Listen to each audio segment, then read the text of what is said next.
Assalamualaikum warahmatullahi wabarakatuh. Sahabat beriman. Bismillahirrahmanirrahim. Assalamualaikum warahmatullahi wabarakatuh. Alhamdulillah wassalatu wassalamu ala Rasulillah wa ala alihi wa sahbihi wa mawalah wa la hawla wa la quwata illa billahi wa ba'du. Alhamdulillah, di malam hari ini kita bisa berkumpul kembali di Masjid Muhajirin karena ini di bulan Rabiul Awal. Biasa kita mengkaji tafsir dari surah Al-Baqarah.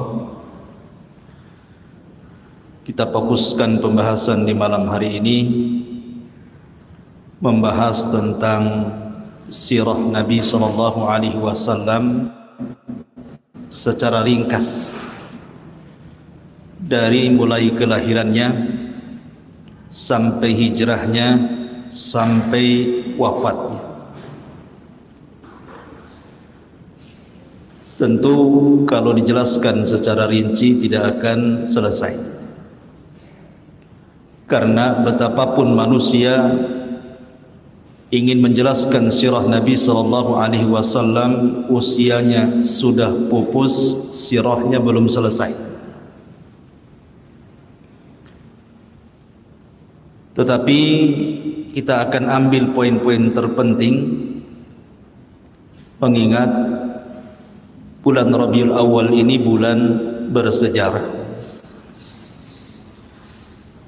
Memang tidak ada ibadah khusus yang diperintahkan Allah di bulan Rabiul Awal, berbeda dengan Ashhurul Hurum yang difirmankan Allah dalam At-Taubah 36, Dzulqa'dah, Dzulhijjah, Muharram dan bulan Rajab. Di situ ada ibadah-ibadah khusus. Tetapi bulan Rabiul Awal itu tidak ada ibadah khusus. Meskipun tidak ada ibadah khusus di bulan Rabiul Awal, tetapi bulan ini bulan bersejarah. Ada 4 sejarah yang terulang di bulan Rabiul Awal. Semua sejarah besar. Pertama, lahirnya Nabi sallallahu alaihi wasallam. Yang kedua, hijrahnya Nabi sallallahu alaihi wasallam. Dan yang ketiga, wafatnya Nabi sallallahu alaihi wasallam.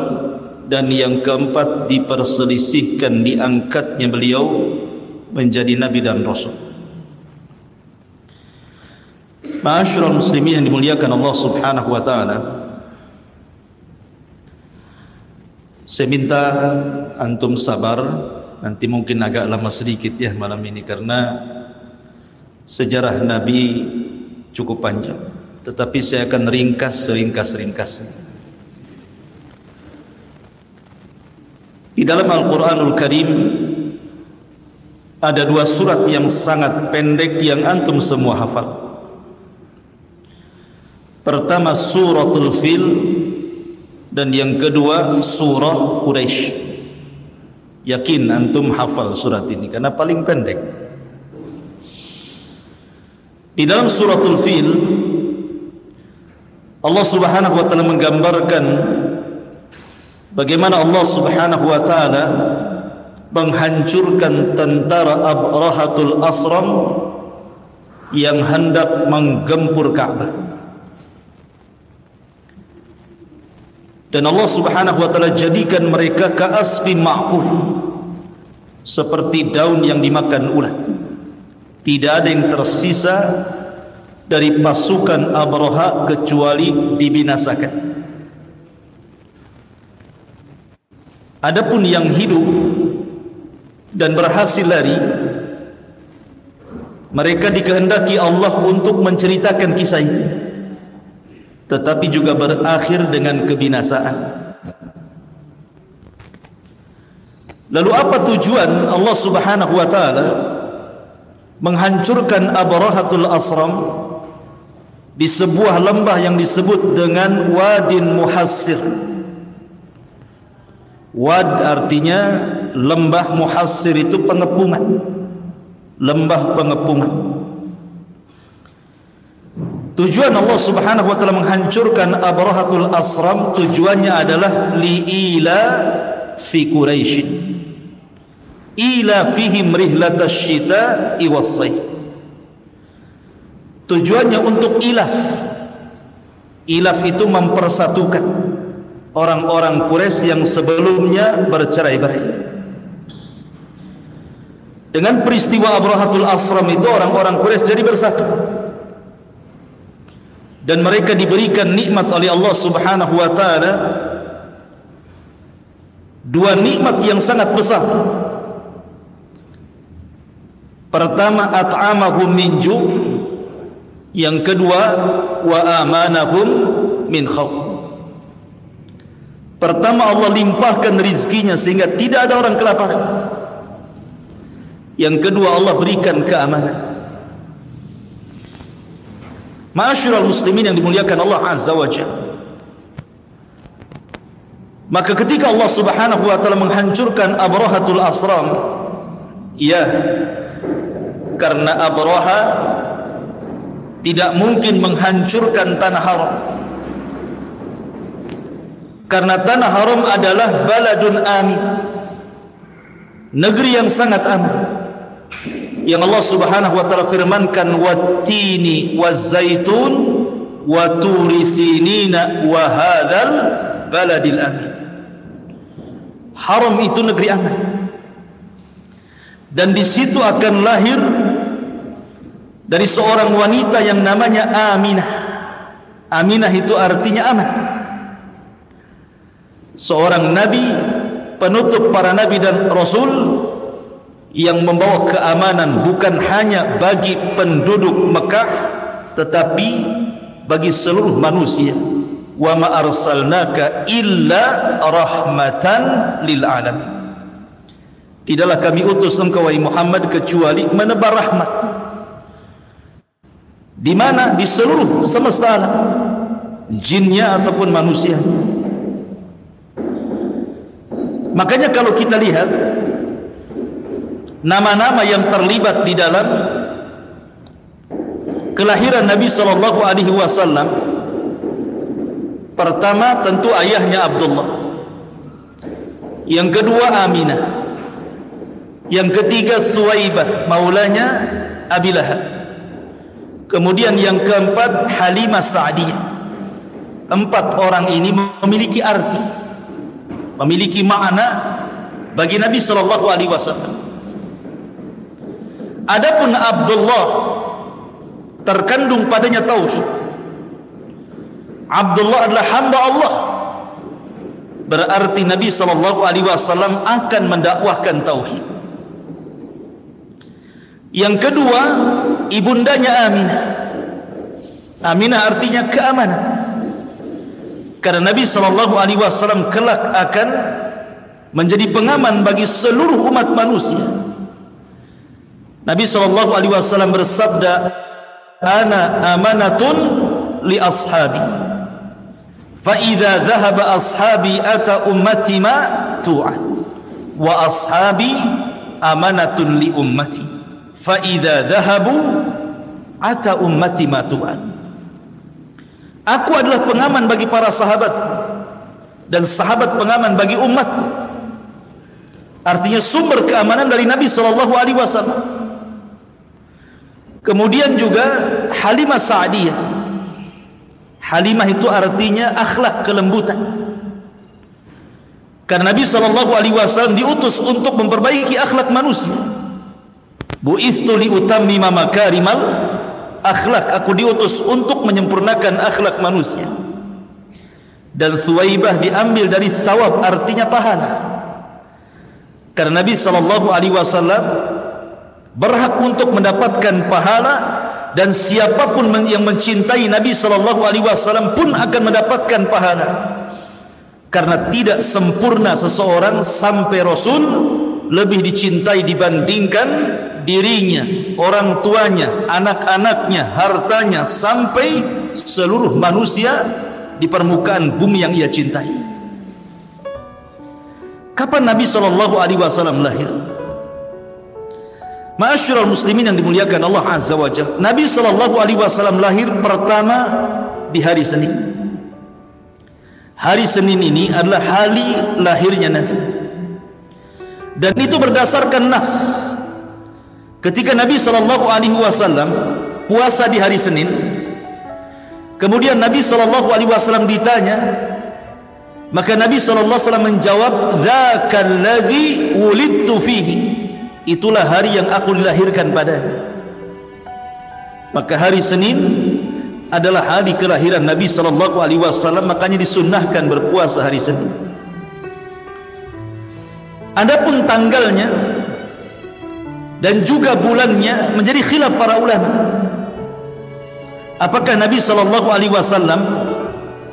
lahir di permulaan bulan, di pertengahan bulan, atau di akhir bulan? Dan apakah di bulan Rabiul Awal ataukah di bulan yang lainnya? Mayoritas para ulama, jumhur ulama tarikh mengatakan bahwa Nabi SAW lahir pada tanggal 12. Walaupun ada yang mengatakan tanggal 2, ada yang mengatakan tanggal 8, ada yang mengatakan tanggal 12, ada yang mengatakan tanggal 18, tetapi mayoritas para ulama menetapkan tanggal kelahiran Rasul 12. Begitu juga bulannya, Rabiul Awal. Walaupun ada yang menyelisihi, seperti Imam Ibnu Hazm rahimahullahu taala mengatakan bahwa Nabi SAW tidak lahir di bulan Rabiul Awal, tapi lahir di bulan Ramadan. Tetapi tidak berdasarkan dalil, tetapi dalil. Alasannya karena Nabi SAW diutus ketika usianya 40 tahun di bulan Ramadan, maka begitu juga beliau lahir di bulan Ramadan. Tapi pendapat ini tidak berdasar. Maka jumhur ulama mengatakan bahwa pendapat yang kuat bahwa Nabi SAW lahir di bulan Rabiul Awal, bulan sekarang ini. Adapun tahun itu berdasarkan ijma', kesepakatan, tidak ada khilaf. Rasul lahir di tahun gajah. Berarti secara singkat Nabi SAW lahir di hari Senin, di tanggal 12, di bulan Rabiul Awal, di tahun gajah. Itulah tanggal, bulan, hari, dan tahun kelahiran Nabi sallallahu alaihi wa ala alihi wasallam. Ma'asyiral muslimin yang dimuliakan Allah Subhanahu wa taala, ketika Nabi sallallahu alaihi wasallam lahir, habrul Yahud, pembesar Yahudi yang ada di Madinah, mendatangi seluruh kabilah-kabilah Yahudi yang ada di Madinah. Karena ketika itu di Madinah dipenuhi dengan orang Yahudi, ada Bani Qunaiqah, ada Bani Nadir, ada Bani Quraidah. Dikumpulkan malam itu. Kemudian habrul Yahud, pembesar Yahudi mengatakan, "Afikum maulud?" Apakah ada di antara kalian yang melahirkan seorang bayi? Rupanya tidak ada di malam itu yang melahirkan satu pun dari orang Yahudi yang melahirkan bayi. Kenapa pembesar Yahudi ini keluar mengumpulkan orang-orang Yahudi? Karena di malam kelahiran Nabi SAW itu muncul bintang yang disebut dengan Najmu Ahmad, bintang Ahmad, dan itu tidak diketahui kecuali orang-orang Yahudi. Makanya kemudian pembesar Yahudi berkumpul, bertanya kepada orang-orang Yahudi, "Afikum maulud?" Apa di antara kalian ada yang dilahirkan dari anak-anak kalian? Kata orang ini, "Tidak ada." Bingunglah habrul Yahudi. Kemudian mereka mengontak orang Yahudi yang ada di Mekah. Rupanya orang Yahudi yang ada di Mekah mendengar bahwa Abdul Muttalib, kakek Nabi SAW yang merupakan Sadatul Arab, pembesar Arab, pemimpinnya Arab, Sayyidul Batha, memiliki cucu dari Aminah. Maka dia pun penasaran, kemudian melihat bayi Nabi SAW. Rupanya dia melihat stempel kenabian. Maka dia pun menangis dan mengatakan, "Dhahaba nubuwatu Bani Israel. Dhahaba nubuwatu Bani Israel." Telah hilang kenabian dari Bani Israel dan sudah diambil orang Arab. Telah hilang. Bani Israel yang selama ini menunggu di kota Madinah ratusan tahun, sampai mereka bersabar dengan cuaca ekstrim Madinah. Sebelum kedatangan Nabi SAW, Madinah itu kota wabah. Mereka bertahan ratusan tahun di situ, dan mereka tidak mengambil negara-negara lain. Mereka tidak hijrah ke Yaman yang sudah jelas-jelas subur tanahnya, tidak juga kemudian menetap di Syam yang sudah jelas-jelas memang Syam itu kota yang sangat maju. Tapi mereka kemudian malah memilih di Madinah karena mereka berangan-angan akan lahir seorang nabi dari Bani Israel, dan Madinah itu tempat munculnya. Rupanya tidak ada seorang nabi dari Yahudi yang lahir dari bangsa Arab. Makanya dia mengatakan, "Zahaba nubuwatu Bani Israel." Sudah hilang kenabian dari Bani Israel, sudah diambil orang Arab. Itu pula yang menyebabkan orang-orang Madinah itu masuk Islam. Kenapa orang-orang Ansor itu mulai masuk Islam? Karena orang-orang Ansor ketika mereka masih musyrik, Ansor itu kan terdiri dari dua kabilah. Pertama kabilah Khazraj, yang kedua kabilah Aus. Kabilah Khazraj dan Aus ini selalu bertikai dengan orang Yahudi, dan orang Yahudi selalu mengancam mereka dengan mengatakan, "Tunggu saja kalian sampai Nabi kami hadir, kami berantas kalian," kata. Sehingga Khazraj dan Aus mendapatkan banyak informasi tentang kenabian. Makanya ketika kemudian datang musim haji ala musyrikin, Nuqaba dari Khazraj dan Aus, para pembesar Khazraj dan Aus, mereka berangkat ke Mekah. Kemudian mendengar bahwa di Mekah itu ada seorang yang ngaku nabi. Karena mereka sudah dapat informasi dari orang-orang Yahudi, mereka ingin kemudian melihat nabi itu. Rupanya apa yang selama ini dibicarakan orang-orang Yahudi ada pada Nabi SAW. Sebab itulah mereka tidak ragu-ragu masuk Islam. Kemudian setelah mereka pun yang sedikit ini masuk Islam, mereka pulang ke Madinah, diajaknya Khazraj dan Aus untuk masuk Islam.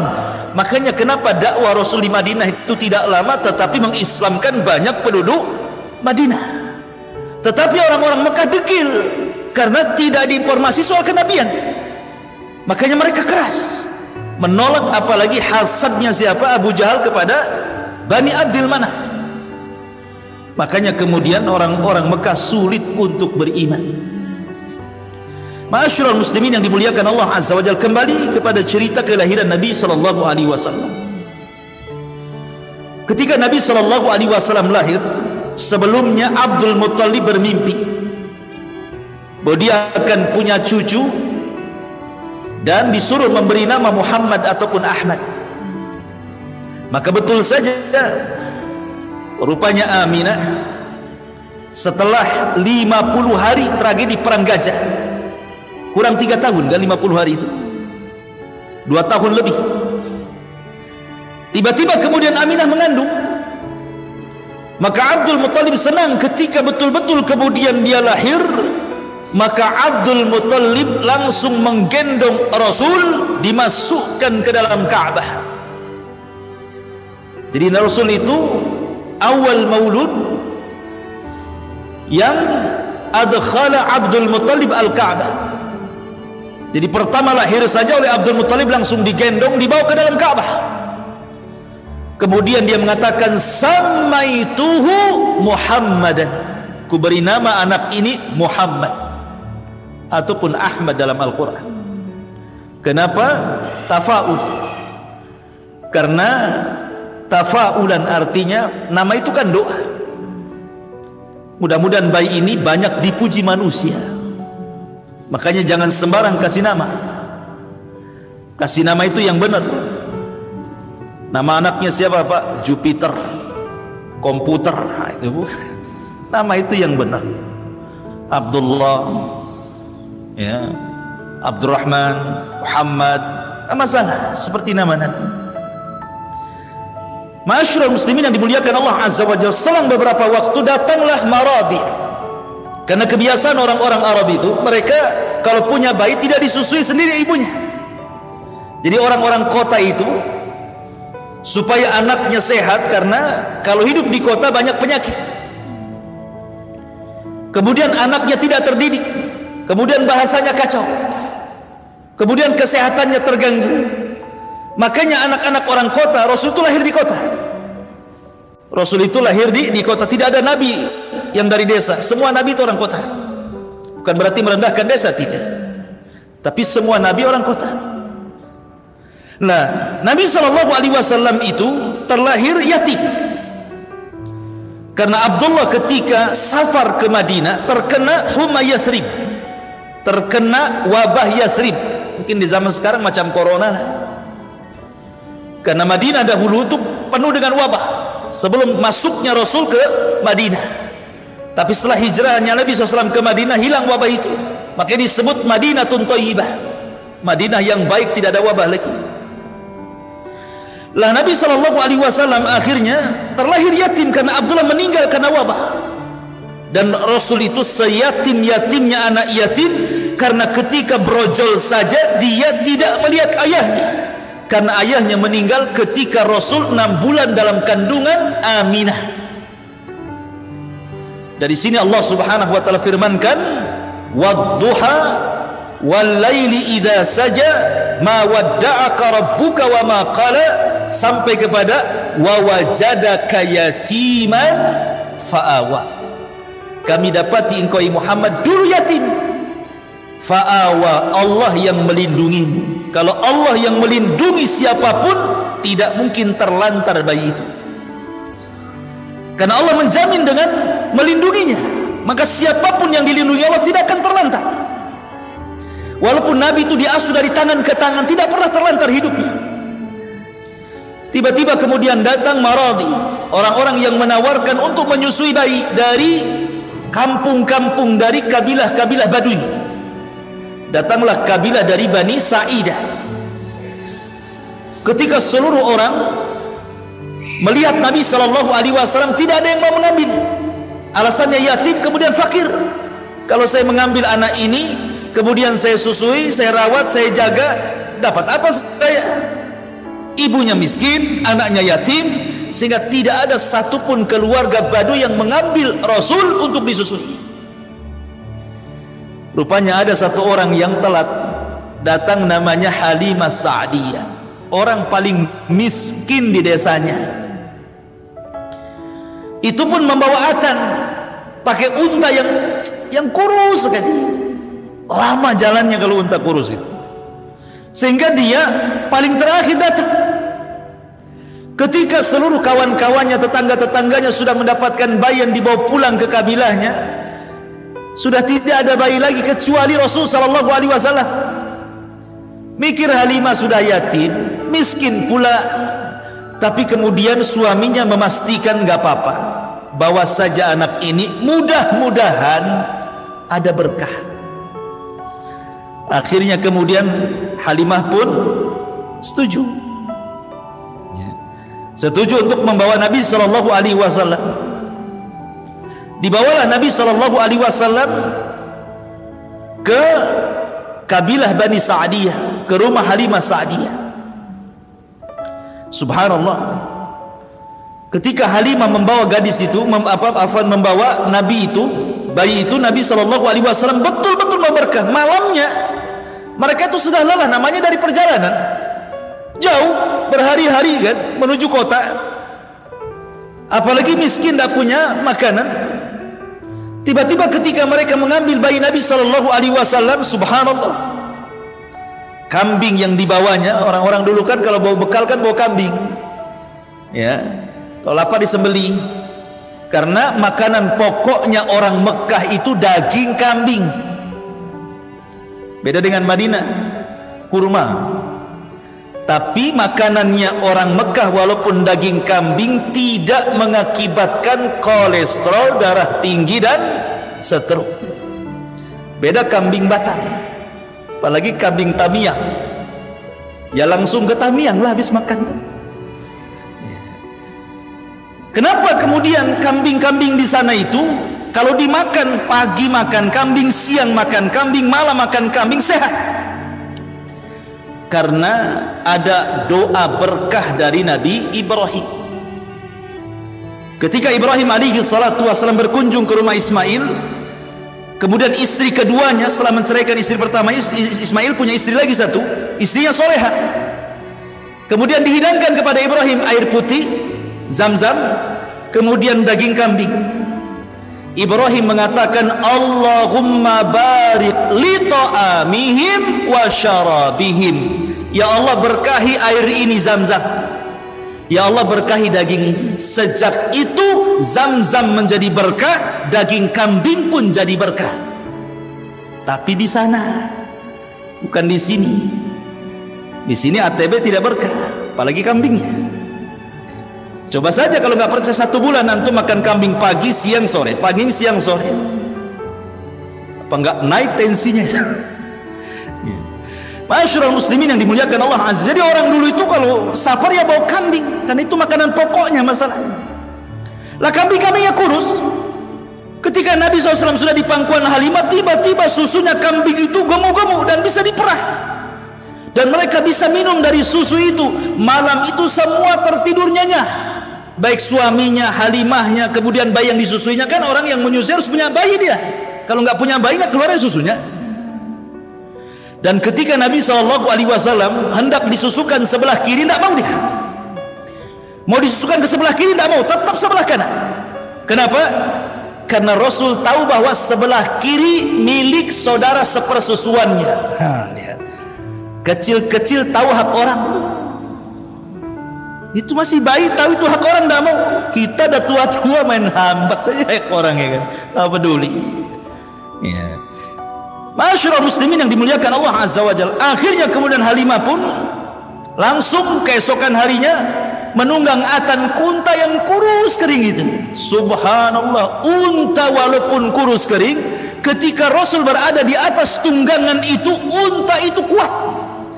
Bahkan yang sudah saudara-saudaranya, satu kabilah itu yang sudah 3 hari pulang, 4 hari pulang, rupanya bisa dikejar dengan unta kurus itu, dan dia pula yang pertama sampai di kabilahnya.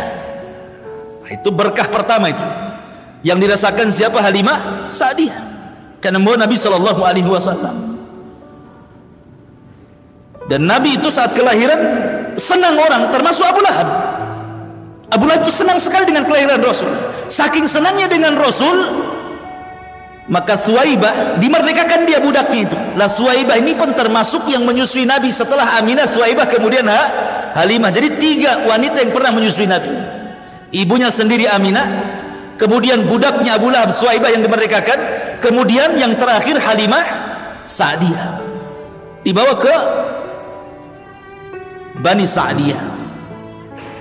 Setelah 2 tahun, kan menyusui cuma 2 tahun, tidak lewat dari 2 tahun kan. Dalam Al-Quran kan kamilah ini cuma 2 tahun sempurna. Kemudian setelah itu dibalikan kepada Aminah, karena Aminah takutnya namanya 2 tahun sudah selesai menyusui, takut dicari-cari ibundanya. Tetapi Aminah takut kalau seandainya Nabi SAW ada di pangkuannya dan dia masih usia 2 tahun terserang penyakit atau wabah yang ada di kota Mekah, takut terserang penyakit. Maka dikembalikan lagi sama Halimah Sa'diyah, sudahlah rawat lagi aja lah. Akhirnya dibawa lagi, dan senang hati Halimah. Kenapa? Karena sudah tahu berkahnya. Karena selama berada di pangkuan Halimah itu, kambing-kambingnya gemuk gitu ya. Kemudian juga Bani Sa'diyah diguyur hujan, kemudian juga tumbuh-tumbuhannya subur-subur. Jadi memang Rasul membawa berkah bukan bagi keluarga Halimah saja, tapi bagi kabilahnya Sa'diyah gitu. Senanglah kemudian Halimah dibawa lagi ke kabilah Sa'diyah. Masalahnya ketika di usia 6 tahun terjadi kejadian yang membuat khawatir Halimah Sa'diyah. Ketika Nabi SAW berusia 6 tahun ini, mendekati 6 tahun, bermain-main dengan saudara sepersusuannya, tiba-tiba kemudian ada turun 2 orang yang berbaju putih, kemudian membawa Nabi SAW, kemudian membaringkannya, kemudian membelah dadanya, mengjantungnya, memasukkan ke bejana emas, dicucinya dengan zam-zam, dimasukkan kembali, kemudian dirapatkan kembali, dan itu disaksikan oleh saudara sepersusuannya. Namanya anak 6 tahun kan polos kan. Larilah anak ini, ngomong sama ibunya bahwa saudara sepersusuannya Rasulullah SAW tiba-tiba ditangkap 2 orang, dibelah dadanya, diambil jantungnya, dimasukkan lagi. Takut nih, ini anak orang ini, dan masih bekas jahitannya ada ya. Tetapi medisnya malaikat beda dengan medisnya manusia. Kalau diambil jantungnya matilah orang ya. Ini medis malaikat, karena memang sudah mempersiapkan dia akan menjadi orang yang mulia di permukaan bumi, Muhammad sallallahu alaihi wasallam. Akhirnya karena takut di usia 6 tahun dikembalikan kepada Aminah bintu Wahb ini. Maka di usia 6 tahun kembali ke pangkuan ibundanya Aminah. Ketika kembali ke pangkuannya Aminah di usia 6 tahun, maka Aminah ingin berziarah ke kuburan ayahnya di Madinah. Berangkatlah Aminah dengan Ummu Aiman dan juga Nabi SAW yang ketika itu usianya 6 tahun menuju kota Madinah, kota Yathrib. Setelah menziarahi kuburan ayahnya, kemudian pulang lagi ke Mekah. Rupanya di tengah jalan antara Mekah dan Madinah, namanya Abwa, Allah takdirkan Aminah sakit, kemudian memarah, dan sebab itulah wafatnya Aminah di Abwa. Dan Rasul menyaksikan wafatnya ibundanya bersama Ummu Aiman. Dan Ummu Aiman ini adalah pembantunya Aminah dan termasuk orang yang merawat Nabi SAW. Makanya ketika Rasul meninggal, Ummu Aiman masih hidup, sudah tua. Abu Bakar Siddiq radhiyallahu anhu dan juga Umar datang menemui Ummu Aiman karena Rasul selalu menziarahi Ummu Aiman. Ketika itu Ummu Aiman melihat Abu Bakar Siddiq dan Umar langsung menangis. Kemudian Abu Bakar mengatakan, jangan menangis wahai Ummu Aiman, sesungguhnya Rasul meninggal itu selalu sudah lebih baik bagi dia, karena pilihan di sisi Allah jauh lebih baik daripada dia tinggal di dunia. Kata Ummu Aiman, bukan itu yang kutangisi, bukan kematian Nabi, tetapi kutangisi karena dengan kematian terputuslah wahyu Allah Subhanahu wa ta'ala. Itu yang kutangisi. Jadi ketika Aminah meninggal, Rasul dibawa oleh Ummu Aiman, kemudian diserahkan kepada Abdul Muttalib. Abdul Muttalib kemudian diasuh cuma sampai 2 tahun saja, karena Abdul Muttalib pun kemudian meninggal. Berarti Nabi di usia 88 tahun sudah ditinggal, meninggal ibunya, kemudian kakeknya akhirnya di usia 8 tahun diasuh oleh pamannya Abu Talib. Abu Talib. Kenapa Abu Talib bukan paman Rasul banyak? Karena Abu Talib dengan ayah Nabi itu satu ibu satu bapak, sekandung. Adapun paman-paman yang lainnya, mereka lain ibu tapi satu bapak. Karena Abdul Muttalib itu istrinya banyak. Tirulah seperti Abdul Muttalib, istrinya banyak. Ma'asyiral muslimin yang dimuliakan Allah Azza wa Jalla, yang sekandung ini Abdul dengan Abu Talib. Makanya Abdul Muttalib berwasiat sebelum meninggalnya agar Abu Talib merawat Rasul sallallahu alaihi wasallam, karena Abdul Muttalib itu sangat mencintai Rasul melebihi anak-anaknya. Ketika di pangkuan dia saja tidak ada orang yang berani meletakkan di tikar, mungkin singgasananya lah, karena zaman itu kan pakai tikar gitu ya, karena pembesar-pembesar duduk di tikar. Tidak ada yang berani duduk di tikar Abdul Muttalib, tapi Abdul Muttalib meletakkan Rasul di sampingnya di tikarnya dan mengatakan, kelak orang ini akan menjadi pemimpin kalian. Memang tafaulnya luar biasa Abdul Muttalib, sudah ada firasat gitu ya. Akhirnya kemudian Abdul Muttalib meninggal di usia 8 tahun, jatuh ke tangan Abu Talib. Abu Talib ini paman Nabi yang paling miskin masalah, banyak anaknya, paling miskin. Tetapi walaupun demikian Abu Talib paling sayang dengan Nabi dari seluruh anak-anaknya. Subhanallah. Itulah jaminan Allah Subhanahu wa taala, wa wajadaka yatiman fa'awa. Allah dapati engkau yatim dan Allah akan menjagamu. Dan kalau siapapun yang dijaga Allah, tidak mungkin Allah sia-siakan. Maka Rasul tetap mendapatkan kasih sayang sejak dari ibundanya, kemudian ibu susuannya, sampai kepada kakeknya, sampai kepada pamannya. Abu Thalib sudah bukan orang lain, anak seperti anak kandung. Luar biasa sayangnya Abu Thalib kepada Nabi SAW. Maka Rasul akhirnya hidup di rumah Abu Thalib sampai menikah. Luar biasa, sampai menikah di rumah Abu Thalib. Makanya setelah menikah dan dia jadi orang kaya, Rasul tidak mau melupakan kebaikan Abu Thalib. Diambillah salah satu anak Abu Thalib untuk ikut di rumahnya, namanya Ali bin Abi Thalib, jadi anak angkat Nabi. Satu rumah dengan Rasul, Khadijah, Ali dan Zaid budaknya, sebagai balasan kebaikan merawat anaknya Abu Thalib. Ma'asyiral muslimin yang dimuliakan, tumbuhlah Nabi SAW umur 9 tahun, 10 tahun, 11, 12 tahun. Sudah 4 tahun Nabi SAW berada di rumah Abu Thalib. Di sini Abu Thalib, kebiasaan orang-orang Mekah ingin melakukan safar. Safar dalam rangka rihlatas syita'i was saif. Syita ke Yaman, saif ke Syam. Jadi di musim dingin ke Yaman, di musim panas ke Syam, karena Yaman dekat. Makanya kalau musim dingin jauh-jauh kan bahaya ya. Kalau musim panas kan tidak masalah, ke Syam jauh-jauh pun, berbulan-bulan di Syam. Jadi Abu Thalib tidak tega meninggalkan Rasul, walaupun hendak dititipkan kepada Abbas pamannya yang lain, tapi hatinya Abu Thalib tidak tega, sehingga akhirnya terpaksalah dibawa Nabi SAW sekalian diajari untuk berniaga. Di usia 12 tahun tuh, bayangkan melakukan safar yang jauh ke Syam, yang kalau naik unta itu 1 bulan. Maka diajaklah Nabi SAW menuju Syam. Banyak kafilah-kafilah yang bolak-balik mondar-mandir dari Mekah ke Syam, mondar-mandir itu setiap tahunnya. Tetapi di Syam itu, di perbatasan, ada seorang namanya Buhaira Rahib, seorang padri dari padri-padri Yahudi yang tinggal di perbatasan Syam. Dia diusir dari kaumnya karena terlalu keras, Buhaira Rahib itu, sehingga dia menyendiri dari kaumnya. Lah setiap ada kapilah, ya biasa aja, nggak mereka gitu. Tetapi ketika dia melihat tanda-tanda yang selama ini dia pelajari dari kitab-kitabnya, dia baca dari kitab-kitab lamanya, bahwa akan lewat di hadapannya seorang nabi, maka dia terus memperhatikan kafilah-kafilah itu, sampai akhirnya ketika melihat kafilah Abu Thalib, dihentikan sama Buhaira Rahib itu. Kemudian diajak makan, tumben-tumbennya dia ngajak makan. Kemudian diajak makan, dijamunya Abu Thalib dan rombongannya. Ketika itu Nabi SAW perintahkan untuk menjaga kafilah untanya. Kemudian Buhaira Rahib mengatakan, adakah yang tersisa dari engkau? Kata Abu Thalib, ada, anakku namanya Muhammad, dia sedang menjaga unta. Kata Buhaira Rahib, panggil anak itu kemari, makan di sini.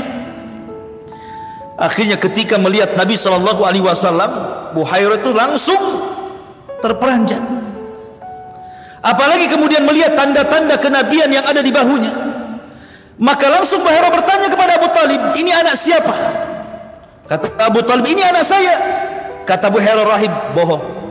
Anak ini tidak punya bapak dan tidak punya ibu. Kok tahu? Ya karena baca kan ya. Orang-orang Yahudi itu mengenal Nabi yang akan lahir lebih mengenal dibandingkan anak-anak mereka. Ya'rifunahu kama ya'rifuna abna'ahum. Makanya Abu Thalib akhirnya ngaku, ya, dia bukan anakku tapi anak dari saudaraku. Dari situ kata Buhaira Rahib, tahukah engkau ya Abu Thalib, anak ini akan menjadi sejarah dunia dan akan jadi nabi. Sebaiknya kau jangan meneruskan perjalanan ke Syam.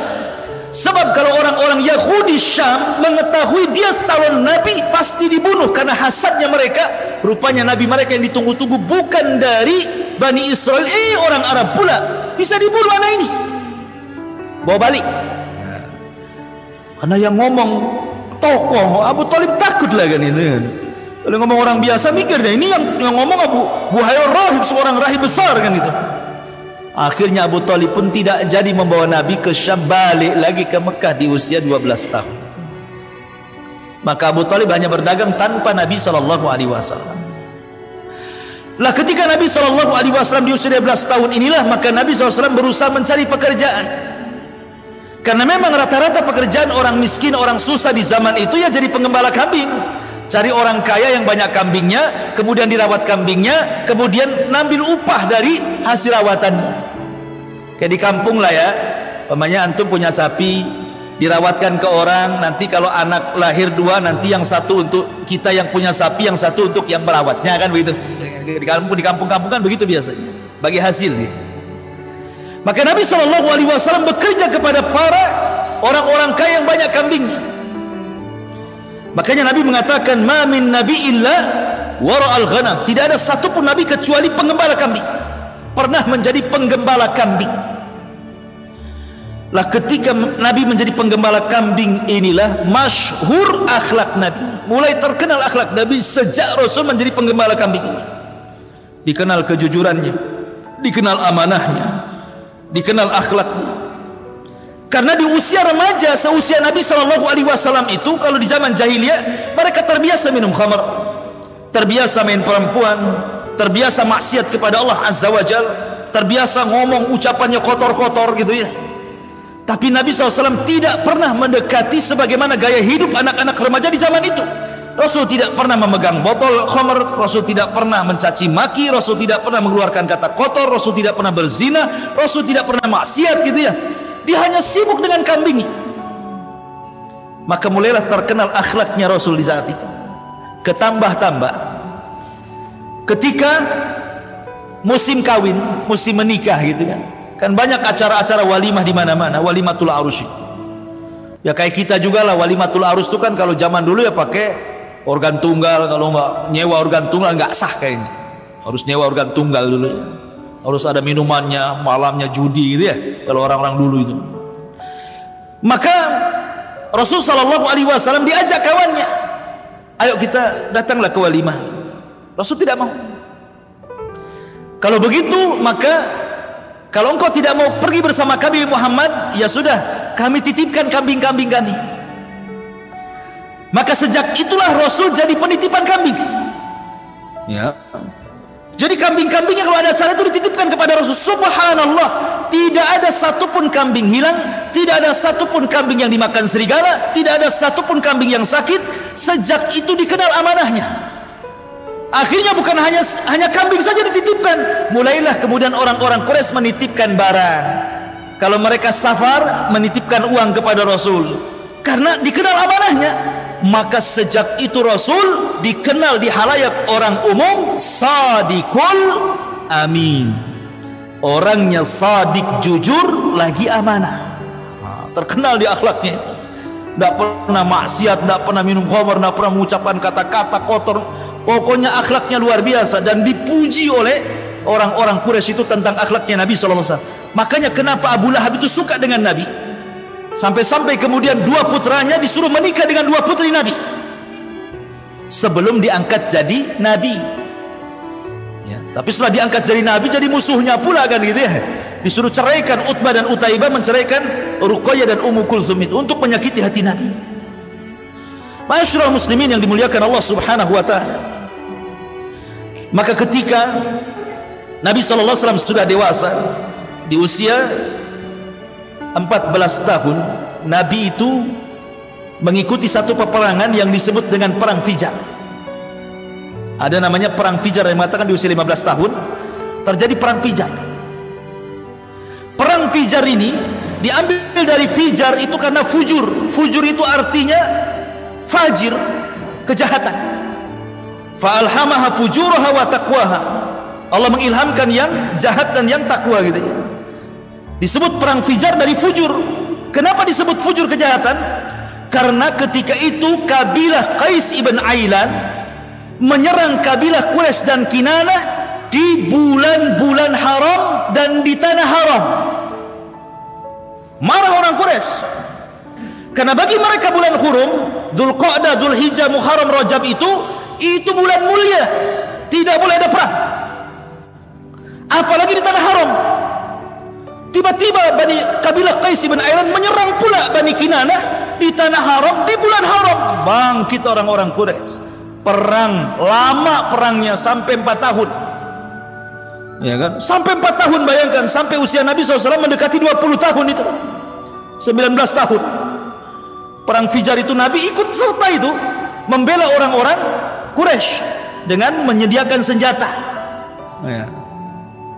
Artinya bahwa Nabi SAW sudah dididik oleh Allah Subhanahu wa Ta'ala untuk menjadi pahlawan perang. Ya, jadi sejak muda itu sudah disiapkan bahwa dia kelak jadi Nabi akan perang juga, kan, gitu ya. Makanya sudah disiapkan oleh Allah Azza wa Jalla, ada perang Fijar namanya. Lah, setelah kemudian perang Fijar ini, selang beberapa waktu setelahnya bersusul, ada tragedi namanya Hilful Fudul namanya. Apa Hilful Fudul itu? Hilful Fudul itu artinya, hilf itu sumpah, fudul itu artinya melampaui kewenangan, itu disebut fudul. Kalau orang banyak ucapan, banyak ngomong itu namanya fudulul kalam, banyak ngomong. Tetapi yang dimaksud mencampuri kewenangan orang, karena ketika itu ada orang yang dizalimi. Sebenarnya bukan urusan kabilah Quraisy, bukan. Tapi karena ingin menolong orang yang dizalimi, akhirnya masuk ke masalah itu.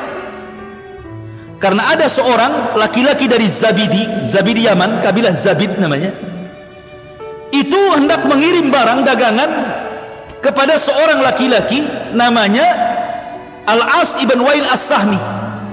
Al-As ibn Wail As-Sahmi, dia mesen barang kepada seorang laki-laki dari Yaman namanya Zabidi. Sudah dikirim barangnya, nggak mau bayar. Kurang ajar nggak? Ya. Jadi sudah diambil barangnya, nggak mau bayar. Akhirnya laki-laki dari Yaman Arab ini, dari Zabid ini, pergi ke Mekah. Kemudian berdoa di hadapan Ka'bah. Lah, di sekitarnya ada pembesar-pembesar Quraisy. Maka ketika mendengar doanya, karena dia merasa dizalimi, bangkitlah tokoh-tokoh Quraisy membela anak muda ini dari kabilahnya Al-As ibn Wail As-Sahmi itu. Maka mereka pun sepakat kompak untuk membela orang ini. Makanya disebut Hilful Fudul namanya. Hilaf itu sumpah untuk menolong, fudul itu seolah-olah keluar dari wewenangnya, karena sudah, kenapa ikut campur? Karena ini orang yang dizalim harus tolong. Akhirnya kemudian mereka sepakat, termasuk Rasul ikut dalam Hilful Fudul. Makanya Rasul ketika diangkat jadi Nabi dan Rasul, kalau seandainya terulang Hilful Fudul, aku akan terlibat di situ. Karena itu sumpah setia untuk menolong orang yang dizalimi. Unsur akhaka zaliman aw madluman, kata Rasul. Tolong saudaramu yang zalim, artinya cegah kezalimannya, dan orang yang dizalimi tolong mereka. Terjadi Hilful Fudul. Ma'asyiral muslimin yang dimuliakan Allah Azza wa Jalla, baru setelah terjadi Hilful Fudul, Nabi SAW ketika di usia 20 tahun, dan akhlaknya itu sudah luar biasa, itu kedengar kemana-mana. Didengarlah oleh seorang wanita yang sangat suci, yang gelarnya disebut Tahirah, wanita suci. Kenapa disebut wanita suci? Karena walaupun Islam belum ada, tapi wanita ini sudah menutup aurat, suka pakai hijab, namanya Khadijah bintu Khuwailid. Mendengar ada anak muda, akhlaknya bagus, dipuji orang Quraisy, kata Khadijah, ini bagus juga ini untuk diajak kerjasama. Karena selama ini Khadijah ini seorang janda, pernah menikahi dua laki-laki dan cerai dua-duanya dan punya anak. Ya. Dan banyak para pembesar Quraisy ingin melamar Khadijah, tapi ditolaknya. Karena Khadijah itu orang kaya, kaya sekali. Seandainya seluruh orang-orang kaya laki-laki Mekah dibandingkan kekayaan Khadijah, itu kekayaan Khadijah jauh lebih besar dibandingkan kekayaan mereka. Saking kayanya. Makanya kaedah antum ingin kaya itu mudah, cari janda kaya seperti Khadijah. Cepat kaya itu, tidak perlu antum keluar modal. Ya, paling cepat tuh, bisnis paling cepat tuh nikahi janda kaya. Masyarul muslimin yang dimuliakan Allah Azza wa Jalla. Akhirnya kemudian dipanggillah Rasul ke hadapan Khadijah dan ditawari, diajak kerjasama dengan sistem mudharabah. Khadijah yang punya modal, Rasul yang memainkan modalnya Khadijah. Tapi Rasul itu birrul walidainnya tinggi. Dia tidak mau langsung, kecuali hatta astadzin ammi, tunggu dulu sampai saya minta izin pamanku. Lihat, urusan dagang aja minta izin. Mas sekarang mana ada minta izin? Orang dikasih modal senang, nggak usah izin-izin. Tapi Rasul minta izin dulu. Kata pamannya, ya sudah, ambil aja, nggak apa-apa. Maka Nabi SAW mulai memutarkan modalnya Khadijah. Awalnya di Mekah, ya dagang sekitar Mekah gitu ya, dan mendapatkan keuntungan luar biasa. Akhirnya Khadijah pun makin ingin yakin kalau mukim itu kan mungkin orang baik, bisa saja baik karena tetangga, karena satu kampung. Coba ketika safar, belum tentu orang itu baik. Karena safar itu disebut safar, artinya yusfirur rajul. Kenapa orang pergi disebut safar dalam bahasa Arabnya? Safar itu artinya memperlihatkan tabiat orang, itu disebut safar. Makanya ketika kita satu kampung baik, ketika safar nampak bakhilnya, nampak tidak mau nolongnya, nampak egoisnya, nampak semua nampak tuh kalau safar itu. Makanya orang itu dianggap baik kalau bertetangga baik, ketika safar baik, ketika diajak bisnis dia baik, itulah baik. Maka akhirnya kemudian Khadijah mengutus pembantunya yang laki-laki itu namanya Maisarah. Maisarah bukan perempuan, laki-laki. Walaupun ada letak marbutohnya di situ. Bahasa Arab Maisarah berarti perempuan. Ya, secara bahasa Arab. Tapi laki-laki tidak mungkinlah di Rasul sama perempuan kan itu. Laki-laki Maisarah namanya. Kata Khadijah, nih sekarang perjalanan pertama bagi Rasulullah, bagi Muhammad itu. Kau awasi dia. Catat segala sesuatu. Dari akhlaknya, ucapannya, muamalahnya, catat, jangan ada yang terlewat. Maisarah pun berangkat bersama Rasul, membawa dagangan besar dari Khadijah, kemudian berangkat ke Syam, dicatat semua apa tingkah laku Rasul, kemudian pulang dari Syam, disetorkan. Masya Allah, Maisarah memuji Rasul sejak awal sampai akhir. Bahkan keajaiban-keajaiban di tengah jalan yang awan menaungi dirinya sepanjang jalan selama bersama Muhammad, yang batu dan pohon mengucapkan salam, macam-macam lah. Maka dari situlah Khadijah mulai tertarik dengan Rasulullah. Maka ketika Nabi SAW sudah beberapa tahun bekerja dengan Khadijah, Khadijah mulai terpincut ingin menikah dengan Nabi SAW. Maka dia mengutus Nafisah saudaranya, ya Nafisah, cobalah kau tanya itu Muhammad itu, mau enggak dia nikah sama saya? Karena enak kalau ditaksir janda kaya. Ini enggak kita yang ngejar-ngejar janda, jandanya tak ngejar kita. Akhirnya kemudian kata Nafisah, wahai Muhammad, tidakkah kau menikah? Kau kan sudah usia 25 tahun, sudah dewasa, menikahlah. Karena orang Arab itu kan biasa menikah muda masalahnya. Makanya perempuan di zaman dulu itu muda-muda. Aisyah saja nikah dengan Rasul kan 6 tahun kan itu ya. Baru digauli 9 tahun. Jadi masih muda-muda. Jadi 25 tahun itu sudah waktunya menikah. Kata Rasul, dengan siapa saya harus menikah? Mau nggak kamu menikah dengan Khadijah? Kata Rasul, mikir dia. Tunggu dulu. Saya minta izin pamanku. Lihat, minta izin terus dia. Dia nggak pernah diputuskan. Ya. Sekarang kalau seandainya antum di posisi Nabi, ketika kemudian antum dikatakan, itu ada janda cantik, kaya raya, wah hartanya banyak, mau nggak kamu nikah? Dia naksir kamu, bukan naksir dia, kamu bukan naksir dia. Saya kira nggak ada izin orang tua itu. Kapan? Ya kan, tahu-tahu pulang udah banyak anak saja kan. Subhanallah ya. Rasul itu birrul walidain. Ya, dia tetap minta izin sama pamannya dia. Setelah pamannya mengetahui, senang pamannya. Akhirnya kemudian pamannya yang melamarkan Rasul kepada Khadijah. Sejak saat itulah maka Nabi SAW menikah dengan wanita suci, wanita kaya raya, wanita yang luar biasa bagi Nabi SAW. Dan Rasul membuktikan di halayak orang-orang Arab jahiliyah bagaimana memuliakan seorang wanita yang ketika itu wanita direndahkan. Khadijah dihormati karena kaya saja. Kalau dia miskin nggak dihormati. Ya. Masyaallah muslimin yang dimuliakan Allah Subhanahu wa taala.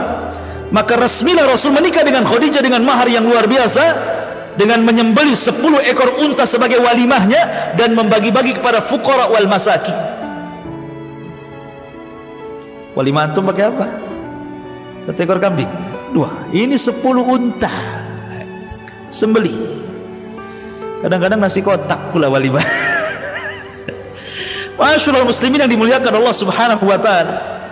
Akhirnya kemudian Setelah menikah dengan Khadijah, maka Nabi SAW diserahkan oleh Khadijah. Karena Khadijah kan udah lama Rasul bekerja sama dia, kan tahu akhlaknya, tahu muamalahnya, tahu kebaikannya. Maka Khadijah 100% yakin dengan Rasul.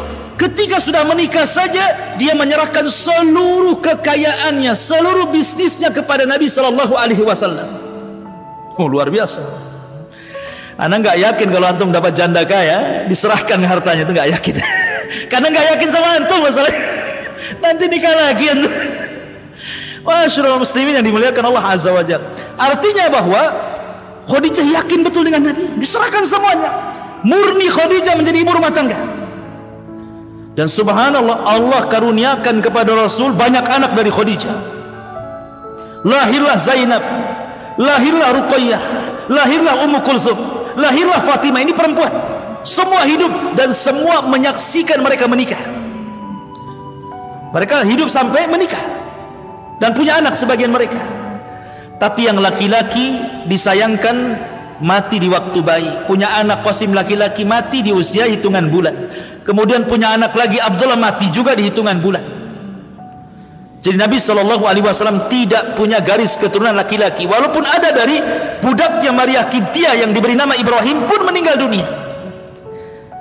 Padahal garis keturunan itu dari laki-laki kan. Makanya orang Arab itu melarang wanitanya menikah dengan laki-laki di luar Arab, karena akan merusak nasab. Tapi kalau laki-lakinya suka-suka dia lah, mau nikah sama orang Batam, mau nikah sama orang Garut, sama terserah. Karena nasab ke bapak semua. Ya kan? Tetapi Nabi itu bukan bapak bagi anak-anaknya. Maka Muhammadun aba ahadin mir rijalikum, walakin Rasulullah wa khataman nabiyyin. Rasul itu bukan bapak bagi anak-anaknya saja, tapi Rasul itu bapak bagi seluruh umatnya. Makanya istri Nabi disebut Ummul Mukminin, ibunya orang-orang yang beriman. Berarti Nabi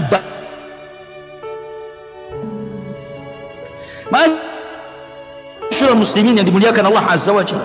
Setelah kemudian menikah dengan Khadijah dan dia memainkan perannya seorang bisnismen, maka makin kaya, makin kaya, makin kaya. Disitulah Rasulullah SAW akhirnya berjumpa dengan Abu Bakar, berjumpa dengan Utsman, berjumpa dengan Abdurrahman bin Auf, berjumpa dengan para pembisnis hebat, ulung-ulung itu. Karena Rasul juga orang kaya, pembisnis juga, sehingga mereka kadang safar bersama ke Syam, safar ke Yaman. Rasul dikenal bukan hanya orang kaya saja, tapi akhlaknya luar biasa. Jarang orang kaya akhlaknya bagus, jarang orang kaya orangnya dermawan gitu. Nabi itu luar biasa terkenal akhlak dan juga kekayaannya. Lah ketika Nabi sudah di puncak suksesi loh, kesuksesan dia, di puncak kesuksesannya, di usia ya sekitar 37 tahun. Ya, sebelumnya Rasul juga pernah menyatukan bangsa Arab ketika Ka'bah roboh kan. Ya, kemudian setelah dibenahi, perang nih, orang-orang ribut dengan Hajar Aswad. Siapa yang meletakkan nih Hajar Aswad nih? Kata kabilah ini saya, kata kabilah ini saya. Akhirnya ditengahi. Sebaiknya yang meletakkan batu ini, tunggu siapapun yang datang dari pintu sebelah sana, maka dia yang berhak. Rasul datang dari pintu itu. Ya. Akhirnya Nabi SAW dengan kecerdasannya, sudahlah ambil kain, letakkan batu di tengah kain, kalian pegang satu-satu di ujung-ujung kain, kan sama-sama ngangkat namanya. Disatukan kabilah-kabilah itu. Ya. Dan dulu Masjidil Haram bukan Masjidil Haram namanya. Ya. Dulu juga Masjidil Aqsa bukan Masjidil Aqsa namanya. Dulu namanya Al-Bait. Masjidil Aqsa disebut Baitul Maqdis. Sejak turun surah Al-Isra itulah, Subhanalladzi asra bi abdihi lailan minal masjidil haram ilal masjidil aqsa. Sejak itulah Al-Bait disebut Masjidil Haram dan Baitul Maqdis disebut Masjidil Aqsa. Ya, sejarahnya seperti itu. Nah, Nabi SAW akhirnya karena sudah kaya sekali gitu, tetapi melihat akhlak orang-orang Arab ini bejat masalahnya. Dia tidak tenang hidupnya. Melihat orang-orang masyarakat jahiliyah suka mabuk, suka zina, suka makan bangkai, ya, memutus silaturahim, macam-macam lah kan. Jadi Rasul berpikir gitu ya. Maka Nabi SAW mulai ingin tahanut, ingin menyendiri. Di usia 37 itu dia mulailah ke Mina, kadang-kadang 1 bulan di Mina, kadang-kadang 1 bulan di Muzdalifah, sampai akhirnya ketika usianya 40 tahun tepat di bulan Ramadan, Nabi menemukan tempat yang sangat tinggi sekali yang Mekah nampak dari atas. Namanya Gua Hira. Rupanya ketinggian Gua Hira itu memiliki makna hissi wa maknawi. Artinya hissi bahwa Nabi berada di ketinggian, bahwa dia akan menjadi orang yang paling tinggi di seluruh bangsa Arab. Dan secara maknawi dia akan menjadi seorang Nabi yang akan memimpi bukan hanya bangsa Arab, tetapi seluruh bangsa-bangsa di dunia. Disitulah Rasul di bulan Ramadan selama 1 bulan tinggal di Gua Hira. Khadijah bolak-balik ngantar makan. Maka ketika tanggal, ada yang mengatakan 27 Ramadan, ya, karena Al-Quran turun itu di akhir 10 akhir Ramadan. Keliru ada orang yang mengatakan nuzulul Quran itu tanggal 17, karena tanggal 17 itu tidak ada Lailatul Qadar. Lailatul Qadar itu kalau tidak tanggal 21, 23, 25, 27, 29, antara itulah Quran turun. Walaupun ulama yang merojekkan 27 kan, 27 Ramadan itu. Anggaplah Rasul di tanggal 27 Ramadan, artinya sudah 27 hari Rasul dalam gua itu.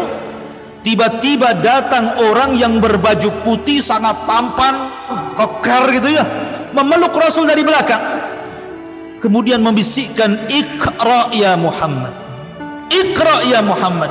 Rasul ini tidak bisa baca tulis, maka dia mengatakan, "Ma'ana biqari, ma'ana biqari." 3 kali disuruh Iqra, dia nggak bisa.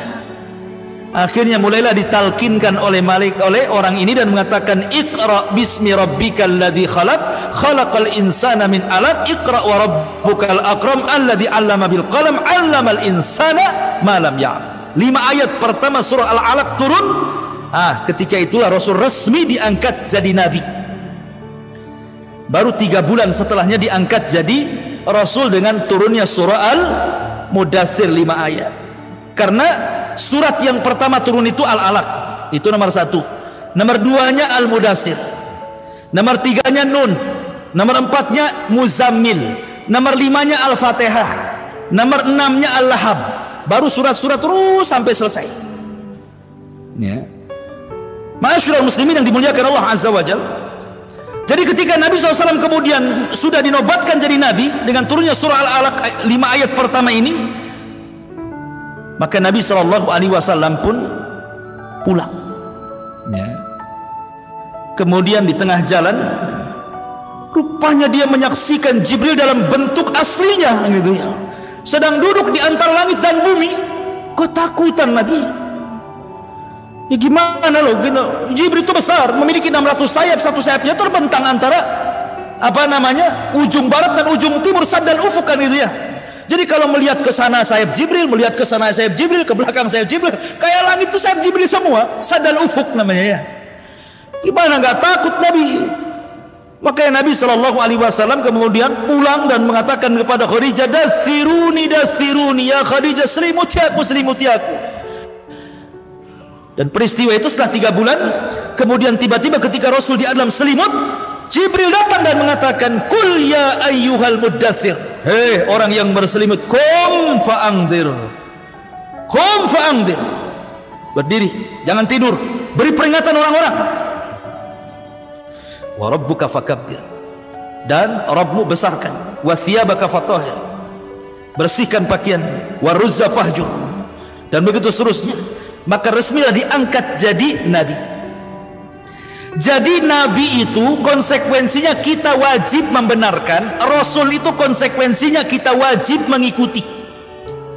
Jadi kalau nabi itu wujubut tasdik, kalau Rasul itu wujubul ittiba. Gitu ya bahasanya. Nabi itu harus dibenarkan, kalau Rasul harus diikuti. Kenapa? Karena ketika jadi nabi, Rasul tidak disuruh untuk menyampaikan. Ya, ketika jadi nabi Rasul tidak disuruh untuk menyampaikan, yang disuruh untuk belajar. Iqra, iqra, iqra kan itu. Suruh belajar. Belum ada disuruh menyampaikan. Ketika diangkat jadi nabi, suruh menyampaikan. Makanya nabi itu harus dibenarkan dan Rasul harus diikuti.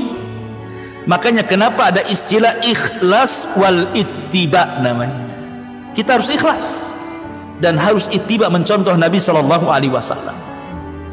Masyarul muslimin yang dimuliakan Allah Azza wa Jalla, dan itu di usia 40 tahun. Dari sini faedahnya bahwa usia Rasul kenapa tidak diangkat ketika di usia 20 tahun? Ketika di usia 30 tahun? Bisa saja Allah mengangkat dia di usia 30 tahun kan? Tapi kenapa diangkat di usia 40 tahun coba? Karena 40 tahun itu nikmat Allah sudah sempurna. Rata-rata usia 40 tahun sudah punya istri, sudah punya anak, sudah punya rumah, sudah punya pekerjaan. Apalagi tinggal tobat ibadah kepada Allah. Alam ya'ni lilladzina amanu an tahsha'a qulubuhum bi dzikrillah wa ma nazala minal haq. Tidakkah sampai usia-usia yang sudah 40 tahun itu untuk kembali mengingat Allah? Karena orang kalau sudah usia 40 tahun, kalau dia bertobat, diberikan taufik sampai wafatnya. Kalau usia 40 tahun susah dia tobat, selamanya akan susah diberikan taufik. Percaya ya. Usia 40 tahun nih kalau terus maksiat nggak tobat, susah dapat taufik dia. Susah. Tapi kalau dia bertobat, maka akan makin jadi dia tobatnya. Ya. Makanya ada istilah tua-tua keladi. Ada tua makin jadi tobatnya. Bukan jadi nggak jelas itu ya.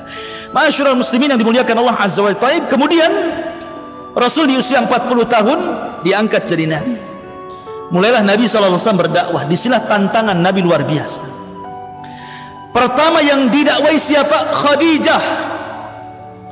Dan Khadijah orang yang pertama beriman kepada Rasul. Belum ada laki-laki beriman, Khadijah sudah beriman. Kemudian anak-anaknya, ya, Zainab, Ruqayyah, Ummu Kulthum, Fatimah, semua masuk Islam. Kemudian budaknya Zaid ibn Harithah. Kemudian Ali di usia 10 tahun, nah baru. Jadi inilah orang-orang yang pertama masuk Islam di rumah Nabi. Khadijah, kemudian anak-anaknya, kemudian Zaid budaknya, kemudian Ali bin Abi Thalib. Ini belum keluar. Makanya ku anfusakum wa ahlikum nara. Jagalah diri kalian dan keluarga kalian dulu.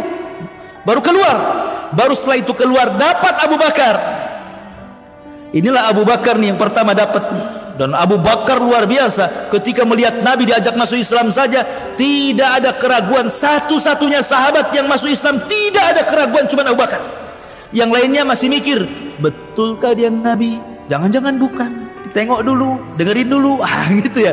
Kalau Abu Bakar enggak, ya karena Abu Bakar sudah jadi kawan Nabi sejak zaman jahiliyah, tahu akhlaknya. Dan Abu Bakar juga pernah bertemu dengan Buhairah Rahib. Kemudian Abu Bakar bermimpi dan mimpinya diceritakan kepada Buhairah Rahib saat safarnya. Kemudian kata Buhairah Rahib, wahai Abu Bakar, engkau akan menjadi wazir, menteri seorang Nabi. Dan Abu Bakar baru menceritakan mimpinya ketika menjadi khalifah. Makanya dia nggak ragu-ragu untuk masuk ke dalam Islam. Abu Bakar itu langsung asyhadu an la ilaha illallah wa annaka rasulullah. Mantap ya. Baru Abu Bakar nyari yang lain, cari Utsman bin Maz'un. Kata Abu Bakar, masuk Islam. Utsman, masuk Islam.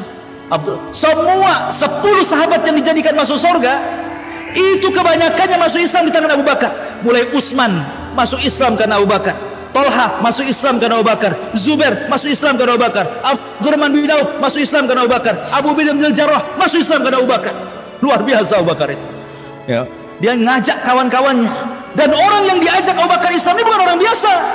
Semua orang terpandang, semua orang-orang pilihan, pembisnis, orang-orang kaya ya.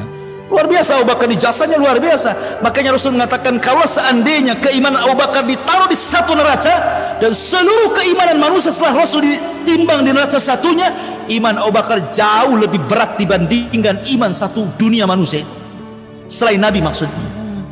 Masyarul muslimin yang dimuliakan Allah Azza wa Jalla, maka Rasul terus berdakwah sampai pada waktunya. Ketika Nabi SAW mulai tertekan hidupnya karena istrinya meninggal di tahun 9 setelah diangkatnya jadi Nabi. Kemudian disusul pula dalam tahun yang sama pamannya pula meninggal, Abu Thalib, yang selama ini mendukung dia, membela dia walaupun dia kafir. Mulailah Nabi SAW ancaman dakwahnya makin, akhirnya dia ke Taif, diusir pula di Taif. Ketika pada tahun antara 10-11 Hijriah, 10-11 sebelum hijrah ataupun setelah diangkatnya jadi Nabi dan Rasul, maka Allah menghibur Nabi Shallallahu Alaihi Wasallam dengan peristiwa Isra dan Mi'raj. Di tahun ke-10 dimatakan 11 hijrah, setahun sebelum hijrah. Disitulah Nabi SAW disyariatkan sholat. Dan sholat yang pertama di Mekah dilakukan sholat duhur. Adapun di Madinah sholat asar di Masjid Nabawi. Ya, jadi pertama sholat yang dilakukan Rasul adalah sholat duhur. Tapi di Masjid Nabawi ketika Rasul sampai saja, ada yang mengatakan sholat Jumat, ada yang mengatakan sholat asar. Ya. Maka Nabi SAW akhirnya diperintahkan sholat kepada umatnya, tapi belum ada perintah sholat berjamaah. Baru setelah Nabi SAW di usia dakwahnya 13 tahun, Allah mengizinkan untuk hijrah. Inilah bagian kedua yang terjadi di bulan Rabiul Awal, hijrah Nabi. 12 hari Rasul safar hijrah. Ketika sampai kota Madinah tepat di hari Senin tanggal 12 bulan Rabiul Awal tahun 13 setelah diangkatnya menjadi Nabi dan Rasul. Jadi hari sama, tanggal sama, bulan sama, tahun yang berbeda. Ya. Tanggalnya sama. Lahirnya Rasul hari Senin, sampainya hijrahnya Rasul hari Senin, wafatnya Rasul juga hari Senin. Kemudian tanggalnya juga sama, 12 Rabiul Awal. Sampainya Rasul juga 12 Rabiul Awal, wafatnya Rasul juga 12 Rabiul Awal. Tahunnya yang berbeda, yang satu tahun gajah, yang satu tahun 13 setelah diangkat jadi Nabi dan Rasul sebelum hijrah, yang satu tahun 11 Hijriah. Jadi kalau kita globalkan, wafatnya Rasul hari Senin tanggal 12 bulan Rabiul Awal tahun gajah, hijrahnya Rasul sampai di Madinah hari Senin tanggal 12 bulan Rabiul Awal tahun 13 sebelum hijrah setelah diangkatnya jadi Nabi dan Rasul. Wafatnya Rasul hari Senin tanggal 12 bulan Rabiul Awal tahun 11 Hijriah. Nah, itu harus hafal tuh yang gitu-gitu ya. Ini kalau antum catat sudah hafal, udah banyak angka, banyak nama, banyak tempat. Kalau suruh ulang lagi nggak yakin saya hafalnya. Nggak apa-apa, dengarkan saja. Ini sejarah Nabi penting. Ketika Nabi SAW sudah hijrah, ini yang hijrah ini ikhwan, yang terlibat dalam hijrah yang paling berjasa itu keluarga Abu Bakar. Pertama yang berjasa Abu Bakar, yang kedua anaknya Asma, yang ketiga anak laki-lakinya Abdurrahman, yang keempat pembantunya Abdullah ibn Uraikid. Ini 4 orang berjasa dalam perjalanan hijrah. Pertama Abu Bakar, karena yang mendanai semua hijrah Rasul Abu Bakar. Kedua Asma. Asma inilah yang membawa makanan saat Rasul bersembunyi di Gua Sur. Tadi Gua Hiro, sekarang Gua Sur. 3 hari untuk mengelabui orang-orang musyrik, seolah-olah Rasul sudah berjalan di jalan Madinah, padahal dia masih sembunyi di Gua Sur di Mekah. Yang ngasih makan Asma. Bayangkan Asma ini harus meregang nyawa loh ya. Kalau ketahuan bisa dibunuh dia. Ya, tapi dia tetap mengantar makanan untuk abinya, bapaknya dan Nabi. Kemudian Abdurrahman sebagai informan, ngasih informasi gerak-gerik orang-orang yang ada di Mekah ini. Nanti kalau sudah dapat kabar langsung dia sembunyi-sembunyi datang ke gua, ngasih tahu Nabi, ngasih tahu Bakar. Kemudian yang ketiga Abdullah ibn Uraikid, dia pura-pura menjadi pengembala kambing di bawah gua. Nanti kalau ada musuh, dia kasih tanda-tanda, kasih sinyal-sinyal. Oh, ini kan luar biasa. Memang sudah dihitungkan matang-matang kan strategisnya kan. Makanya kenapa Rasul itu ketika hijrah disebut akhtarul hijrah, sebahaya-bahaya hijrah. Kenapa? Karena Nabi kalau sampai ditangkap kemudian dibunuh, selesailah, tidak ada lagi Nabi. Makanya luar biasa, lebih bahaya dibandingkan Ibrahim ketika hijrah dari Irak ke Syam, lebih bahaya Lut ketika hijrah dari Irak ke Palestina, lebih bahaya Rasul dibandingkan hijrahnya Musa dari Mesir ke Palestina. Maka Rasul itu akhtarul hijrah, sebahaya-bahayanya hijrah. Ya. Di perjalanan Nabi SAW banyak peristiwa yang dijelaskan. Pertama, Nabi SAW sampai di bukit namanya Bukit Suraqah, karena di situ Rasul terkejar oleh Suraqah ibn Malik. Makanya nanti daerah itu sampai sekarang disebut Bukit Suraqah. Nah, karena Suraqah sampai di situ ngejar Nabi. Suraqah ibn Malik itu. Cuman sendiri dia masalahnya. Ketika dia hendak menghunus pedang, kudanya terperosok jatuh, dia ambillah pedangnya sama Nabi. Akhirnya ketakutan dia. Diajak masuk Islam nggak mau. Tapi Suraqah dijanjikan, wahai Suraqah, kata Rasul, maukah kamu kalau engkau masuk ke agamaku, engkau akan dipakaikan dari pakaian Kisra nanti kelak, katanya. Tulis Abu Bakar, ini janjiku kepada Suraqah. Akhirnya Abu Bakar nulis, diserahkan suratnya ke Suraqah. Belakangan dia masuk Islam. Kemudian dia pulang ke Mekah, ketemu dengan pasukan. Kata Suraqah, nggak ada, saya sudah nyusul ke sana, nggak ada Abu Bakar, nggak ada Muhammad, ke tempat lain katanya. Selamat Nabi. Ya. Akhirnya kemudian setelah terus jalan, ketemulah dengan Ummu Ma'bad. Karena kehabisan bekal Rasul dengan Abu Bakar, pusing cari orang. Rupanya di tengah padang pasir ada tenda. Rupanya ada seorang wanita tua, suaminya nggak ada. Rasul minta dijamu, tapi nggak ada yang bisa diminum. Dia punya kambing, kurus, perempuan, nggak punya anak. Gimana kambing kalau bersusu kan punya anak, ini nggak punya anak, gimana mau bersusu kan? Tapi mujizatnya Rasul, langsung diusap kambingnya, tiba-tiba susunya gemuk-gemuk, diperas sama Rasul, dapatlah banyak tuh susunya. Keajaiban Rasul, mujizat namanya. Antum walaupun ngelus-ngelus 100 kali gak akan keluar itu, karena bukan, antum tidak punya mujizat.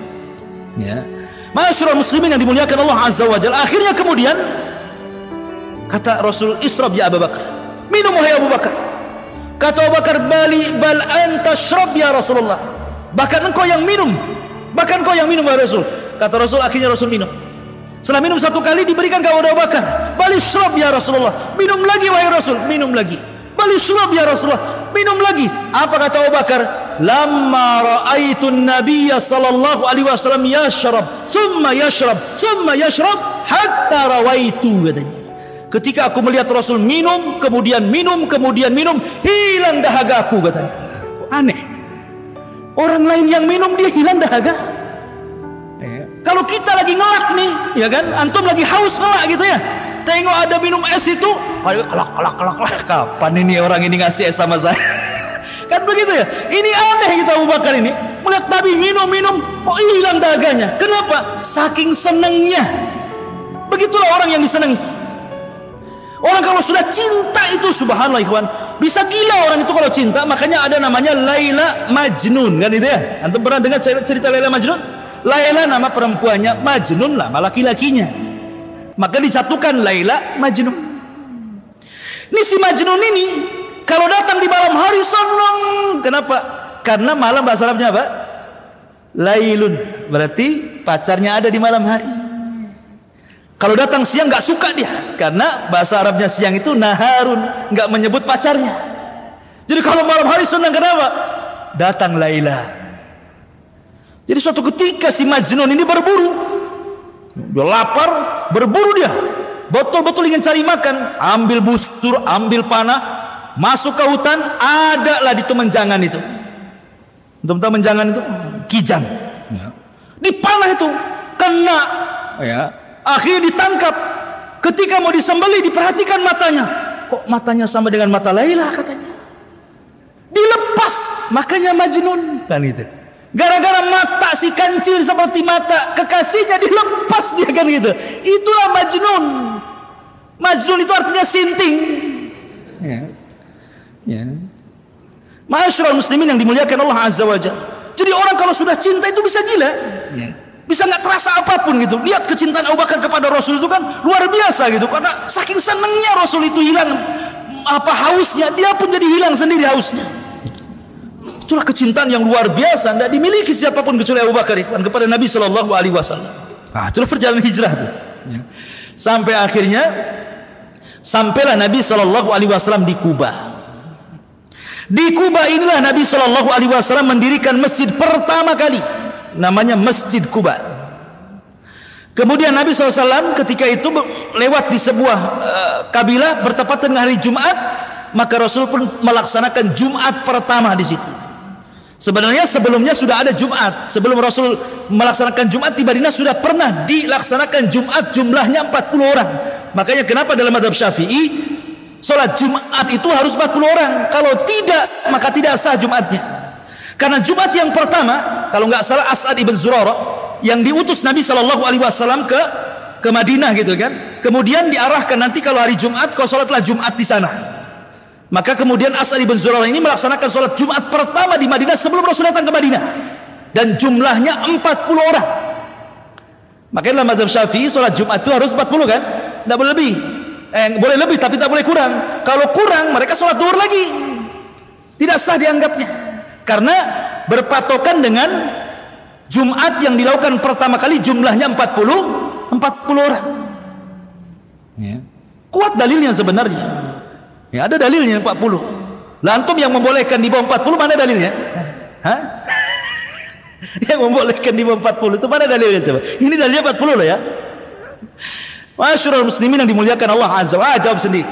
Kita sedang menjelaskan sejarah bukan fikih. Baik.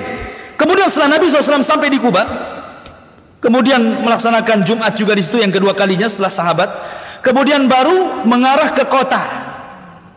Setelah sampai kemudian di kota, Rasul pun membangun masjidnya dan juga rumahnya. Maka masjid yang kedua dibangun Masjid Nabawi. Ya, yang pertama Masjidil Haram pahalanya luar biasa. Antum sholat di Masjidil Haram itu sama satu kali sholat di sana 100.000 kali sholat di Muhajirin. Maka gitu ya. Antum sholat sekali saja sholat duhur di sana, berarti sama dengan sholat duhur di Muhajirin ini 100.000 kali sholat duhur di sini. Kan itu. Makanya sayang kadang-kadang saya ini heran orang yang umroh haji diperbanyak jalan-jalan loh di sana itu. Umroh memang sebentar saja 2 jam selesai kelar umroh itu. Loh kenapa visanya 10 hari gitu kan? Jalan-jalan. Dia nggak mikir sholat satu kali sholat di Masjidil Haram itu sama dengan 100.000 kali sholat kan? Coba kok dia pakai sholat terus berapa banyak tuh parahnya tuh. Di Masjid Nabawi kurang 500 kali sholat. 1.000 kali sholat afan. Baru di Masjid Al-Aqsa 500. Ini 100.000, yang 1.000, yang 1.500 kan? Makanya Masjidil Haram itu kenapa Rasul sayang dengan tanah haram ketika hijrah saja dia nangis. Sampai mengatakan tidak ada tanah yang lebih baik dari engkau wahai tanah haram. Kalaulah bukan karena kaumku mengusirku, ngapain aku harus pergi dari sini, kata Rasul. Saking cintanya dengan tanah haram. Masyarul muslimin yang dimuliakan Allah Azza. Intinya bahwa Rasul kemudian membangun masjid. Lah di sana Nabi SAW mulai menggerakkan dakwah di kota Madinah. Terjadi banyak peperangan. Umroh Nabi SAW sampai 4 kali. Kemudian mulai mempersaudarakan Muhajirin dan Ansar. Bla bla bla bla, banyaklah kisahnya. Sampai ketika Nabi SAW di usia 63 tahun tepat di hari Senin, tanggal 12 bulan Rabiul Awal tahun 11 Hijriah, maka Nabi SAW meninggal dunia. Kenapa saya akhiri dengan ini? Karena sudah pas di jam 9. Ya, tidak ada tanya jawab. Mudah-mudahan ada manfaatnya. Subhanaka wa bihamdika asyhadu an la ilaha illa anta astaghfiruka wa atubu ilaik. Allahu ta'ala. Assalamualaikum warahmatullahi wabarakatuh.